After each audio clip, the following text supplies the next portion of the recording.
Welcome everyone to History 363, Modern Africa. I'm Dr. Young, I'm your instructor. This lecture will sort of go through the syllabus, talk about the course, the purposes of the course, the expected learning outcomes, the course requirements. We'll acquaint you as well with using Canvas, which is the learning management system. If you have further questions after viewing this lecture and after reading through the syllabus, please feel free to email me, or better yet, there is a discussion board on Canvas devoted specifically to questions about the course. And chances are, if you have a question, that means one of your course mates probably also has that same question. So feel free to ask questions or make comments on that particular discussion board if you need anything to be clarified. So this is the second of a two-course sequence. I also teach a class called Pre-Modern Africa, which is History 362. It's of course not a prerequisite or requirement for you to have done that class before you take this one. This is a standalone. As the course description down here says, it surveys African history from the end of the transatlantic slave trade through the colonial and post-colonial periods. Now, if you're not very well acquainted with African history, which is my assumption, not very many students come into my classes having a lot of experience with African history. But the transatlantic slave trade ran from about the 15th century through the beginning of the 19th century. And we will talk about that a little bit in this first week of the class because the legacy of the transatlantic slave trade was pretty profound. But there was this period in the 19th century where Africa really was quite creative, and there was a lot going on there. Some of what happened in the 19th century was influenced by Europeans, but there's plenty going on in Africa itself, and so we're going to talk about that period. Then we will talk about the colonial period, the period when Africa was dominated, ruled by various European powers. In Africa, that came in general rather late. Other parts of the world were colonized long before Africa was. Of course, the Americas were colonized in the 16th and 17th centuries, and Asia, parts of Asia into the 18th century and early 19th century. Really, we can't talk about full colonialism in Africa till the very end of the 19th century. We will also talk about the post-colonial period, when African countries managed to cast off the yoke of the colonial powers and become independent, and that will take us all the way up through the present day, or at least close to it. As the description says, while the approach will be primarily chronological, we will pause at times during the semester to post-hole, that is, dig deeper into important events. So we'll talk, for instance, about the formation of the apartheid state in South Africa, the Rwandan genocide, and some other events, as well as some issues.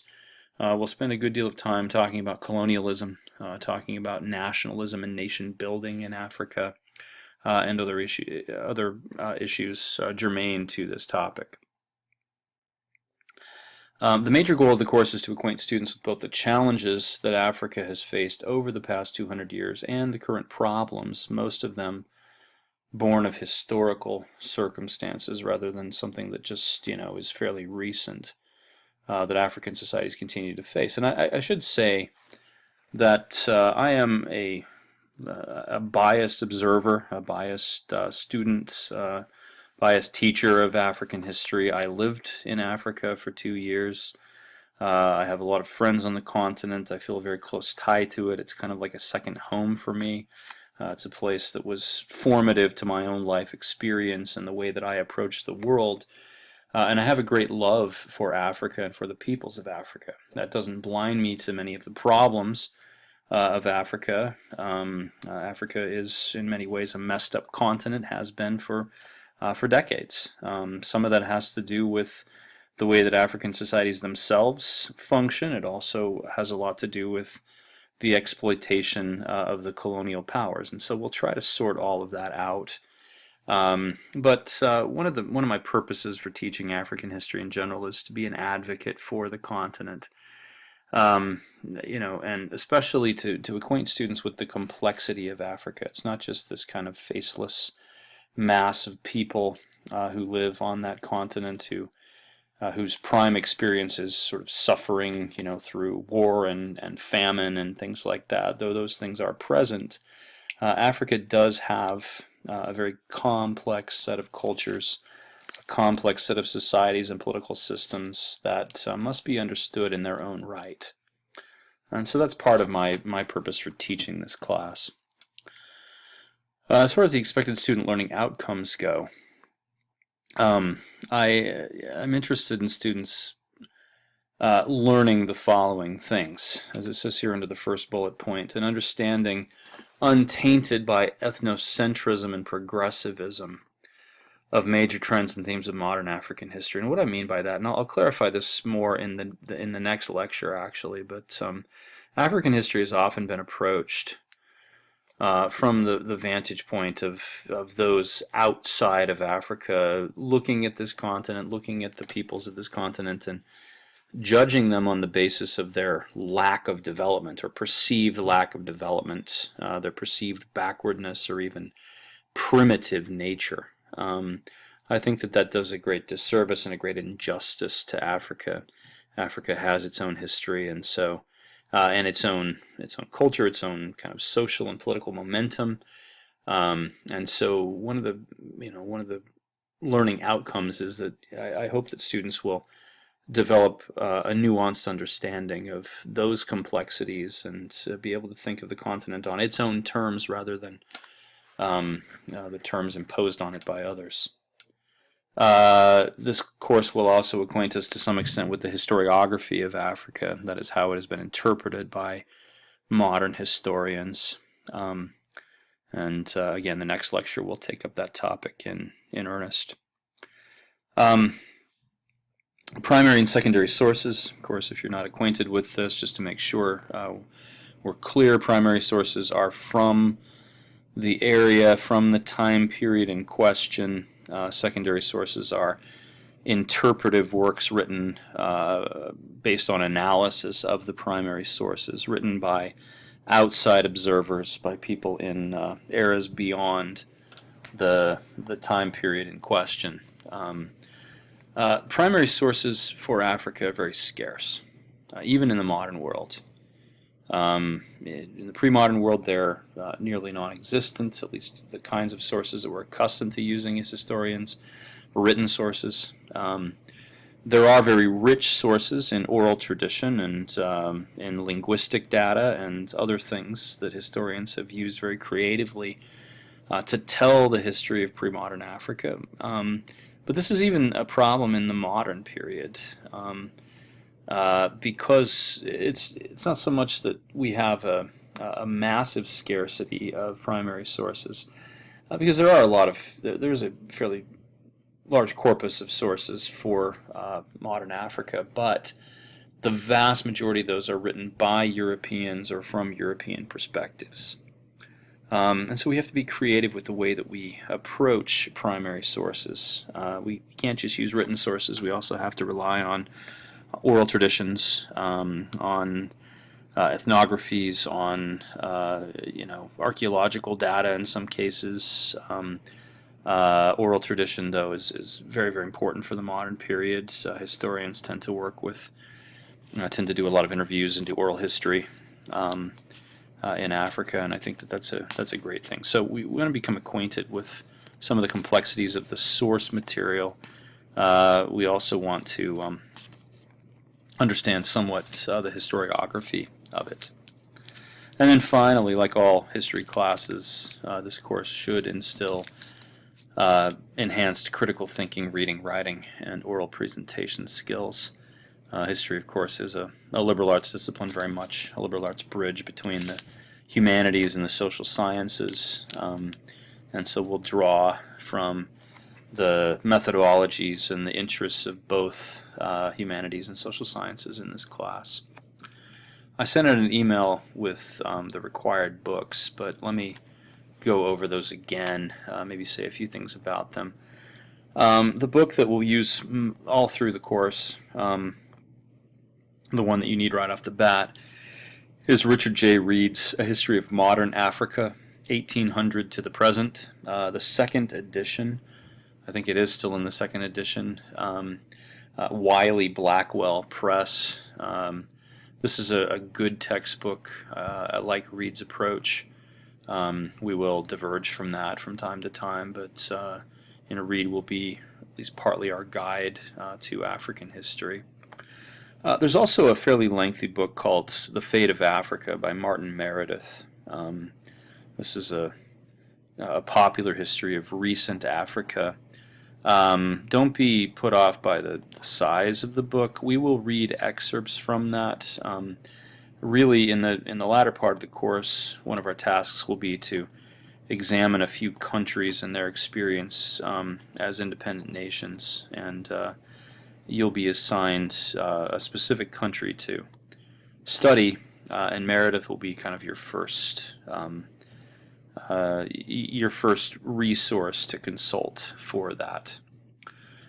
We will also read 2 historical monographs. A monograph is a focused study on a narrow topic, either a narrow topical approach, narrow chronological approach, but an original work of research, or at least employing original perspectives. The 2 monographs, sorry, I guess I'm tired. I'm filming this actually quite late at night, so maybe I should be sleeping instead. My apologies for that. But Adu Boahen's work called African Perspectives on Colonialism. Boahen is a historian of Africa who is African, and so that's a historiographic divide that we will want to become acquainted with, sort of the Europeans and Americans who do African history versus the Africans who do African history. At times they've been inimical to each other, and Boahen was writing in a period, sorry for the yawn again, writing in a period when African historians of Africa were not considered necessarily the pinnacle of the historical profession, shall we say, and Boahen is trying to refute some of that and say that to understand African history, really need to have an insider's perspective, particularly on a topic like colonialism, because that tends to be told from the European side. We'll also read Adam Hochschild's book called King Leopold's Ghost. Hochschild is a reporter rather than a historian, though he has done some excellent work in history. This work concerns the exploitation of the people of the Congo in the late 19th and early 20th centuries, mostly acting under the auspices of King Leopold II of Belgium. And it's sort of an expose, but it's a very good book. It's a page-turner. It's one I highly recommend to people who are interested in African history as a good read. And so that's the other monograph that we'll be looking at. And then we'll read 2 novels. Now, actually, post-colonial novels or African novels are one of the best, in my opinion at least, the best primary sources we can access, because these novelists, like Amadou Hampâté Bâ, who is a Senegalese novelist, or Ngugi wa Thiong'o, who is a true giant in the field of post-colonial literature, especially African literature, from Kenya. But these novelists often write with the goal of helping outside observers understand Africa from an internal perspective. As a result, these works constitute excellent primary sources, very rich texts for study and interpretation, and we'll try to take advantage of that. There will be other readings, and I will talk about that when we get to the daily schedule, or the weekly schedule, I should say, in the latter part of the syllabus here, but uh, I have supplied some other readings. Most of these are online sources, primary sources through the African History Sourcebook, which is part of the Halsall Archive at Fordham University. But I've also uploaded to the Canvas site a couple of articles about the AIDS crisis in recent African history, and these are PDF documents, and so you can access them via Canvas, and that'll be one of the assignments in the last week of the class. In addition to the reading, one assignment, and this is a required thing, is to watch and review the film Hotel Rwanda, which is now more than 10 years old, but it's still a fairly recent film on a true cataclysmic event, the Rwandan genocide in 1994. Won a number of awards.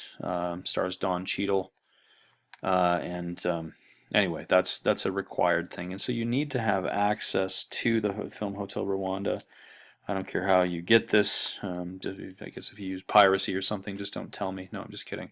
Try to do this legally if you can.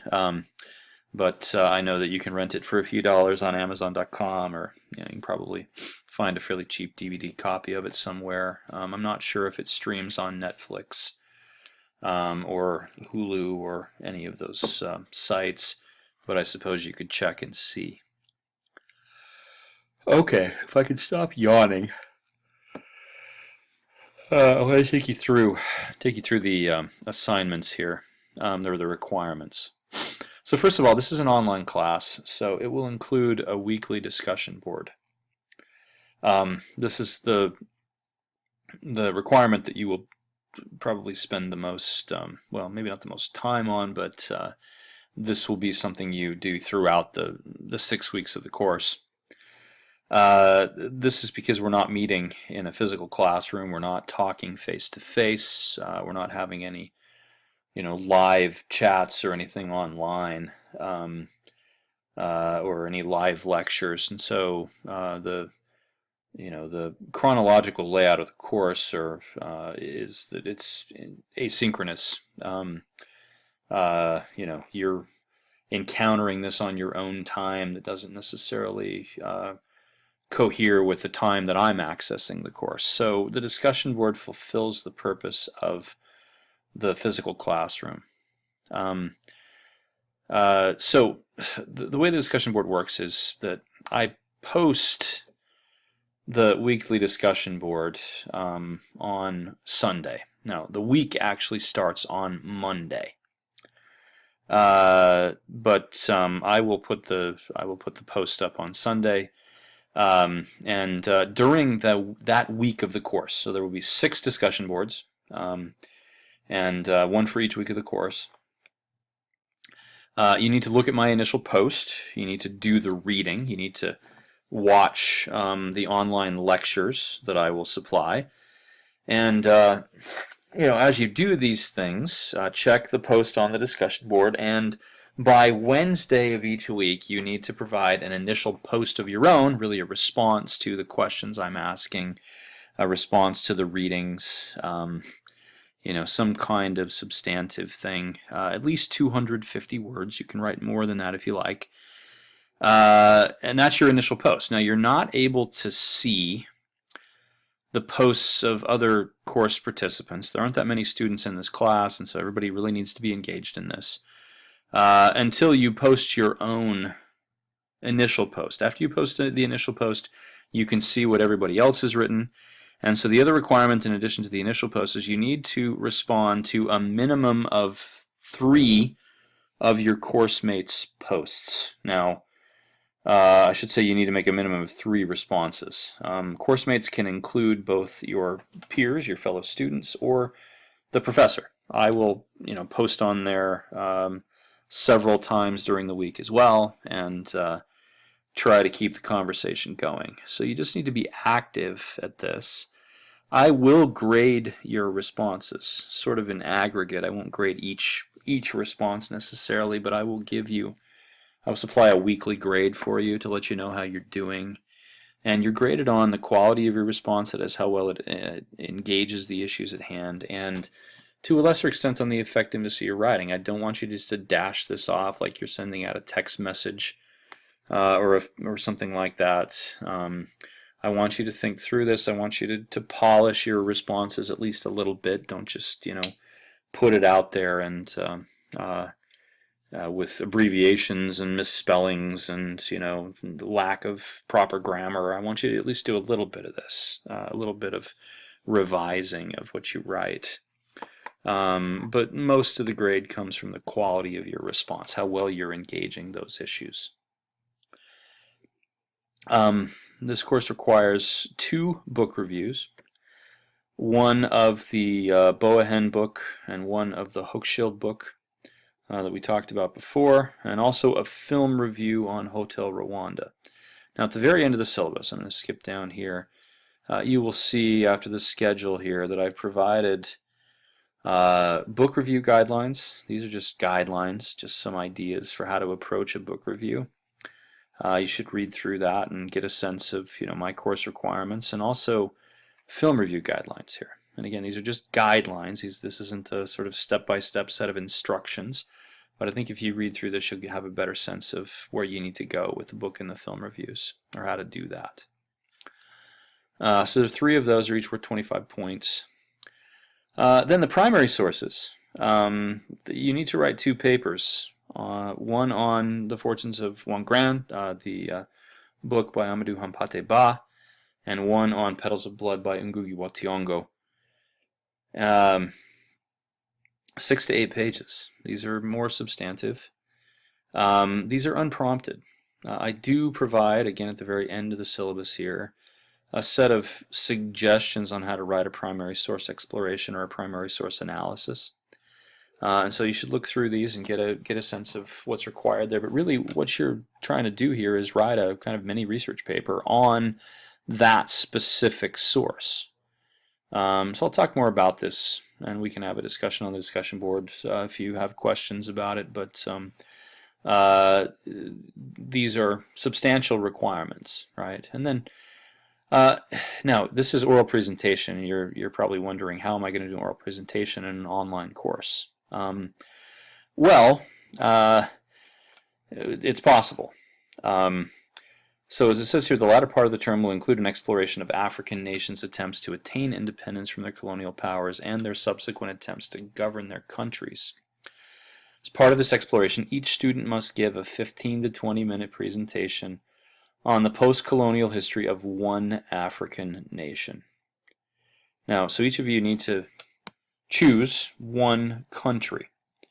The one country that is off limits is South Africa, because I've worked a lot of discussion of South Africa into my own lectures. But any other African nation you can choose to do. Also, the post-colonial situation of Africa is different, is unique to Africa, so it really doesn't work as part of a discussion of this broader African history of the independent era.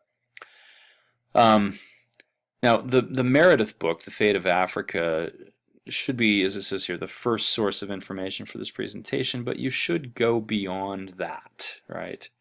Sorry for the notifications there. Hopefully that's not too distracting. So you start with Meredith, and then you should look up other things. There are other books out there. There are, of course, things online you can access. The oral presentation, how are you actually going to deliver this? The oral presentation must be recorded. So you need to, put together some kind of presentation. I ask that you use some sort of presentation software. You can use Keynote or PowerPoint or Google Slides, or I don't know, there's an open office version of it, I think, whichever of these you'd like. But you also need to obtain screencasting software. Now, I'm recording this on a program called Screencast-O-Matic. There is a free version of that, but it only lets you record 15 minutes. You can subscribe to it for $15, I think.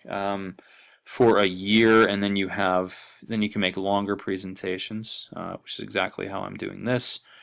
Anyway, that's one of the course requirements. You need to have access to screencasting software. And then you need to post this on the course Canvas site. As part of this requirement, students must then watch all the presentations. Now currently we only have 3 students signed up for the class, so that won't be an overly onerous requirement. You watch 2 other presentations, and then you need to respond to those presentations on the discussion boards by asking questions of the presenter, who must then respond to the questions. You can make comments about the presentation, you can start a conversation, but I want that to be part of the discussion board for that particular week. And then finally, there will be a final exam. I will provide a list of a few essay questions, and you can choose 2 from off of that list, whichever 2 you like, and write the exam. This is open book and open notes. I want you to put together some thoughtful essays responding to those questions. So overall, that's 275 possible points. You can see the grading scale here. I don't need to go over that very much. Methods of instruction, primarily online discussions and online lectures. You need to complete weekly assignments and participate in online discussions, and that's how the course works. It's fairly straightforward. The attendance policy: if you do not participate in the first 10 days of the course, and that is from, actually this is Monday through Wednesday, but it should be Tuesday through the next Thursday. Tuesday, the Tuesday, July 5th is this term's first day, through I guess that would be what, Thursday the the 14th, something like that. In any case, if you do not participate in the first 10 days, you will be withdrawn for non-attendance. In addition, if you are not active in the course, either by participating in a discussion board or submitting an assignment — we don't have any wikis or blogs that are part of this class — if you do not participate in one of those things over a 7-day period, I will note that you may be withdrawn. I will at least warn you that you need to, be active in participating. Otherwise, you're not actually attending the course. But just stay on this, stay active in the course. Needless to say, if you do not participate for a long period of time, your grade's going to suffer, because a big part of your grade is participation in the discussion boards. We talked about asynchronous delivery and everything here. Just to reiterate this, the virtual week for the class is Monday through Sunday. Now, the first week of there are 2 exceptions. The first week of the course starts on Tuesday and still ends on Sunday. So it's only 6 days. The last week of the course will begin on Monday, but it will end on Friday. I will, however, give you a little bit of extra time beyond that day to submit your work. But that will be the last week of class, so to speak. Remember that, just some netiquette here, remember that interactions in this course are with real people. These are not just, robots or something like that manipulating the controls of the computer. You need to communicate in a professional, courteous, and respectful manner. I demand college-level correspondence. I don't want you to dash off a message to me or to the discussion board that sounds like a text message with like 6 abbreviations in it or something, and bad grammar. Okay, let's be professional here, and everything will be fine. There are computer and internet requirements. It'd be difficult, impossible, in fact, to complete the course without these. You need word processing software to write your papers. You need an internet browser to access Canvas and to do many of the other things that we'll need to do. You need presentation software. I don't care which one you use, whichever you prefer. You need screencasting software. Screencast-O-Matic, again, is the one that I'm using for this class. You need Flash. I think some of the things on Canvas need a Flash plugin. You need speakers and a microphone because you need to record your own presentation. And then finally, you need access to the Film Hotel Rwanda, either electronically or with a hard copy DVD or something. Academic honesty, like all other classes, this class prohibits cheating, plagiarism. All of those things are serious violations of college expectations, the college honor code, or honor pledge, I guess it's called, and really just the standards of ethics in general. Every written assignment for this class, except for discussion board posts, must be submitted to turnitin.com, which, if you don't know, checks for plagiarism. It's very good at catching plagiarism. I am similarly good at catching plagiarism. Sort of beyond turnitin.com, so don't cheat. Do your own work. The class ID is here. The password is Mandela. I'm going to incentivize here by saying if you register for the course, if you register at turnitin.com by July 7th, which is 2 days after the beginning of the course, then I will give you a couple of points of extra credit for that. So hopefully that positive incentive will make everybody go out and register for that. Statement on disabilities is the same as you've read in other syllabi. If you have a disability, we will make provisions. You need to contact the office that is concerned with that, though. Okay, finally, the schedule. Hopefully this is not too opaque or too disorganized. You'll see that the class runs by weeks. So there are weeks you need to, and they're self-contained units. You need to do everything that is listed here during that week, and then you move on to the next week. The first week, in fact, it's starting July 5th, Tuesday, July 5th, which may be the very day you're watching this lecture. And so you need to read the textbook, chapter 1 and 2 during that week. Probably do this first. There is a primary source excerpt. The interesting narrative of Alauda Equiano, who was a slave taken captive from Guinea in West Africa, taken off to the Americas, and wrote an account of his experience. And so you'll need to read that as well. I'll show you where that's at in a moment here. And then OL stands for, as it says up here in the abbreviations, online lecture. So there are 3 online lectures you need to view this week. One of them is the one you're viewing right now, the syllabus overview. There's also one called African Historiography and Geography, which I will get up there, and you need to watch that. And then one called Slave Trade to Legitimate Commerce. These are all posted on YouTube and on the Canvas site, links to them on the Canvas site. And then the only assignment you have the first week is to participate in the discussion board. That's a unique week. Most other weeks will involve in fact all other weeks will involve other assignments beyond that. But this week will, I guess, ease you into the course a little bit. So you need to submit your first post by July 6th, and then the 3 responses to other people's comments by July 10th. Now, in subsequent weeks, you can see there's more to do. The second week has, chapter 3 through 7 of Read, the textbook.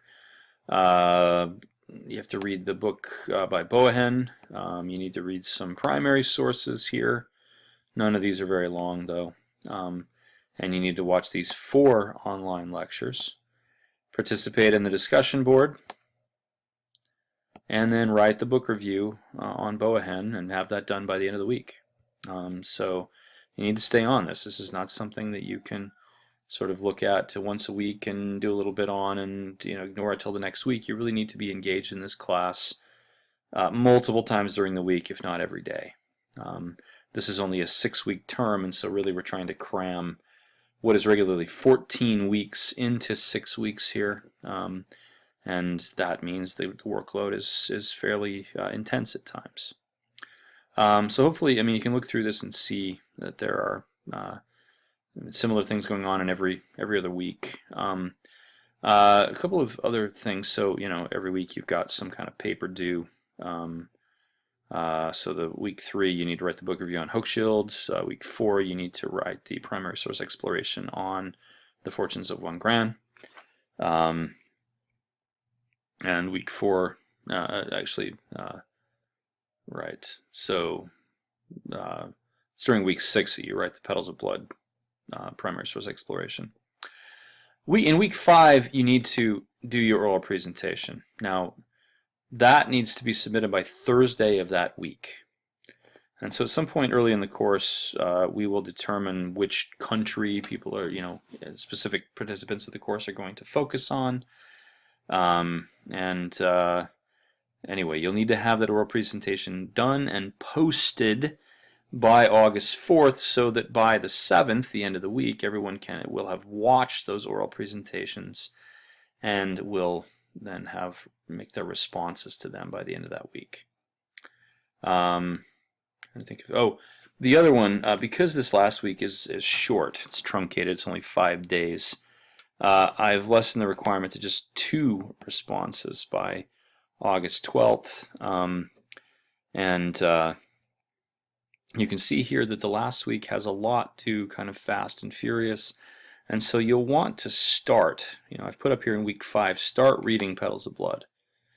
Because if you wait to the beginning of that last week, the primary source exploration on that is due on Wednesday of that week, and then the Hotel Rwanda film review is due on Friday that week, and the final exam is due the next day. So you've got a lot to do that last week, so you may want to push some of that work up here into earlier weeks. Okay, last part, I want to show you the course in Canvas here. And so now this is still under construction, but the place to access everything really is under this tab here called Modules. I will post announcements every week where I sort of kick off the week and remind you of the things you need to do, give some comments about how the course is going already. But down here under Modules, if this will pull it up. I'm having a bad internet connection here. Okay, here we go. So you'll see, and again, this is still under construction, but you get the idea from this, that under week 1 here, you're going to see everything you need to do. Here's the syllabus, the file of the syllabus. Of course, hopefully you've already accessed that. This is the discussion board. Okay, so click on that, and you can see what I've written there, and